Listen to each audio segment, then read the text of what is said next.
Le point média de ce mardi 21 avril, les amis, salut à toutes et à tous, soyez les bienvenus à la maison, dans mon petit bureau. Voici le visage qui fait le buzz média aujourd'hui, c'est Monsieur Neymar. La suite du feuilleton rapatriement au FC Barcelone.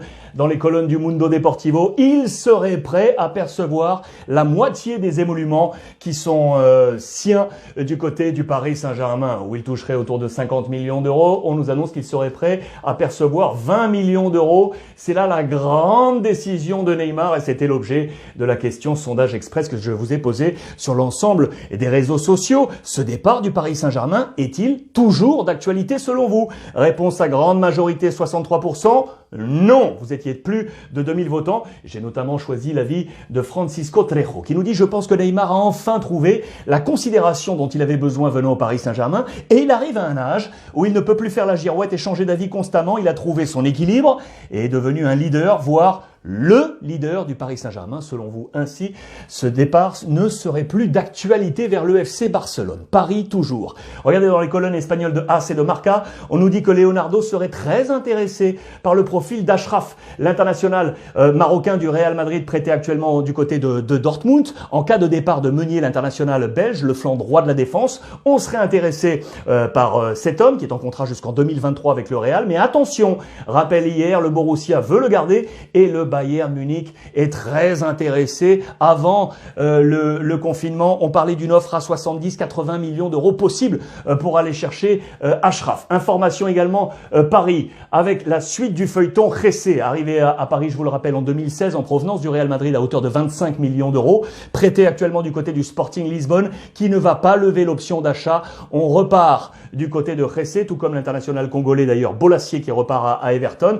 Jessé va donc rentrer, quarantaine pour lui, pour éventuellement entrer dans les plans d'entraînement de Paris lorsqu'on sera en phase de reprise. Le visage du Barça en début de saison avec cette photo. Les hommes grisés, soit les hommes partis, soit les hommes prêtés ou les hommes en voie de départ. Transférables. Valverde n'est plus là. Regardez, Rakitic, Umtiti, Arturo Vidal ou encore Dembélé, mais surtout ici Semedo, vous allez comprendre pourquoi, le futur incertain de ces hommes. Je vous parlais de Semedo parce que bien évidemment, dans le transfert possible de Lautaro Martinez de l'Inter vers le Barça, eh bien Semedo pourrait entrer dans ce transfert. L'Inter se dit intéressé par le profil du joueur catalan. L'Inter qui est toujours à la recherche d'un attaquant de complément. Deux hommes en ce moment ciblés, Olivier Giroud, le français de Chelsea, ou encore Mertens, le belge du Napoli. Deux profils qui se ressemblent. Les deux hommes sont à coût zéro, on est en fin de contrat, on a deux trentenaires. En janvier, souvenez-vous, sur le mercato hivernal, on était vers Giroud pour donner du change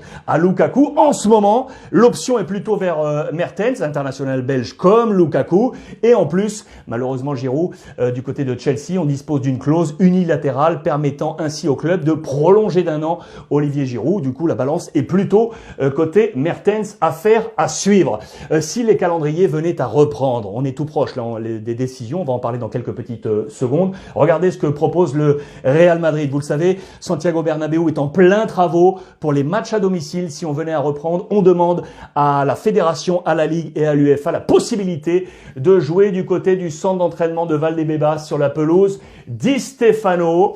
Voilà qui est fait la demande. Sachez que l'UEFA, dans les règlements, exige que tous les matchs à domicile d'une même compétition se disputent sur le même terrain. Là, il y aurait bien évidemment une dérogation en fonction de ces calendriers. Justement, le patron Ceferin est en discussion avec les 55 pays de l'UEFA pour ça y est trouver les bons calendriers. Nos confrères de la Gazzetta dello Sport ont dressé les principales balises de ce temps de reprise des entraînements et du championnat avec l'Angleterre, l'Allemagne, l'Espagne et la France. Fin du confinement, vous le savez, au 11 mai. On parle du 17 juin pour une reprise éventuelle du championnat. Mais, vous l'avez lu ce matin éventuellement dans les colonnes du quotidien national L'Équipe, d'autres voix se font entendre et notamment des voix présidentielles comme celle du président de l'Olympique lyonnais, Jean-Michel Aulas. Large entretien dans les colonnes de L'Équipe qui reprend ainsi les propos qu'avait eu le président River également il y a quelques jours.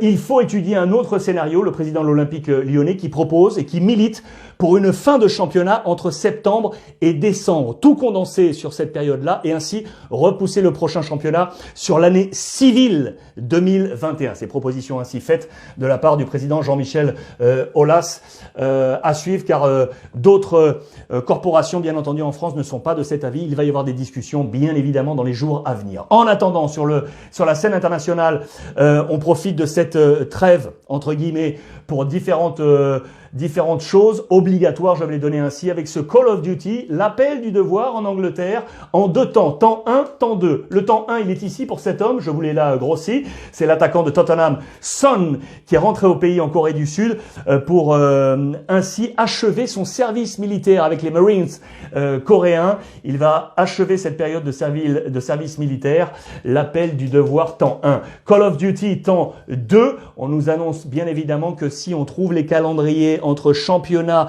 domestiques, et attention, parce qu'il va y avoir une confrontation entre les obligations club et les obligations nationales avec les pays. Là, il va y avoir d'autres discussions à venir. Page Manchester United, les amis. Question posée au jeune Rashford, la pépite de Manchester United. Est-ce que tu préfères être en position axiale de numéro 9, qui était sa position de formation à Rashford? Il dit non. Maintenant, c'est très clair. Maintenant que Solskjaer, l'entraîneur, m'a mis sur le flanc gauche, j'adore cette position parce que je touche énormément de ballons et il aime toucher les ballons, ce qui laisse en plus la place axiale à Martial, qui a été largement réinstallé par Solskjaer dans le groupe de Manchester United. Information toujours mancunienne avec l'avis de Alan Shearer, l'ancien grand buteur qui est aujourd'hui plume dans les grands canards anglais. Il dit que Manchester United pourrait profiter de cette période pour réaliser les 3 bons coups du transfert avec Harry Kane, Sancho ou encore Grealish, le capitaine d'Aston Villa. Il dit très clairement que si Manchester joue bien cette période des transferts, Manchester pourrait redevenir un grand d'Europe. Ce qui est sûr, c'est que Manchester, je vous l'avais annoncé, était très intéressé par Saúl de l'Atlético Madrid. L'Atlético est très clair, on ne va pas baisser les 150 millions d'euros de clause, le contrat étant jusqu'en 2026. Sachez que sur cette dernière saison, l'Atlético a toujours perçu l'intégralité des clauses. Les 3 derniers exemples en date, c'est Rodrigo parti à Manchester City, Griezmann du côté du Barça ou encore Lucas Hernandez du côté du Bayern Munich. À eux 3, 270 millions de clauses perçues durant l'année 2019. Les bons états financiers de club, les mauvais pour certains. Le club illustre belge du Sporting Lokeren est en faillite, c'est la banqueroute, c'est terminé pour Lokeren qui va descendre de plusieurs divisions. On est même au bord de la banqueroute totale. Il y a un projet de fusion avec un petit club de 5e division pour espérer vivre encore. Club illustre belge, notamment sur sa capacité de scouting depuis les milieux des années 70 à aujourd'hui. Ça a toujours été un club très bon dans ce domaine-là. Je vous donne notamment un nom. Souvenez-vous du grand Jan Koller. Il est passé par Lokeren qui avait vu un œil sur lui, passé à l'AS Monaco. Il avait été également le géant, souvenez-vous, du Borussia Dortmund. D'un grand attaquant à un autre dans les colonnes de la Gazzetta dello Sport aujourd'hui, Monsieur JPP, notre consultant beIN Sport, qui a donné son avis sur la situation actuelle de l'AC Milan. Très bon papier, et notamment sur Zlatan Ibrahimovic. JPP est très clair. Quel joueur pourrait prendre la place de Zlatan? Écoutez bien, c'est Monsieur Edinson Cavani. Tiens, une orientation peut-être donnée à la sortie de Cavani du Paris Saint-Germain pour un autre club illustre, l'AC Milan. Vous avez été très nombreux à me demander des papiers de presse quotidienne régionale. Je vais vous en donner comme ça petit à petit tous les jours. Je vous emmène du coup, regardez en Bretagne, du côté du département Ille-et-Vilaine avec la ville de Dinard. Sachez que voici le nouvel entraîneur du FC Dinard, c'est Kevin Belloc, qui va prendre ainsi la place de David Perrichot, qui était au club, qui était à ce poste d'entraîneur depuis maintenant 11 ans. Il va rester d'ailleurs au club avec d'autres prérogatives. Le nouvel entraîneur du club du président Mathieu Potin, on lui souhaite bonne chance à Kevin Belloc à la tête du FC Dinard. Voilà les amis, pour voir et revoir les précédentes éditions, c'est sur l'ensemble des réseaux sociaux avec le hashtag Orbis Club. Ce soir, nouvelle édition du Club du Dimanche. On repart 6 ans en arrière. Regardez, Monsieur Patrick Kluivert qui était ici avec l'une de ses idoles de la Jacques, Monsieur Frank Rijkaard. Il était notre invité il y a 6 ans. Rediffusion ce soir, 23h, beIN Sport 1. Merci de votre fidélité. Les amis, comme tous les soirs, on reste à la maison et profitez des vôtres.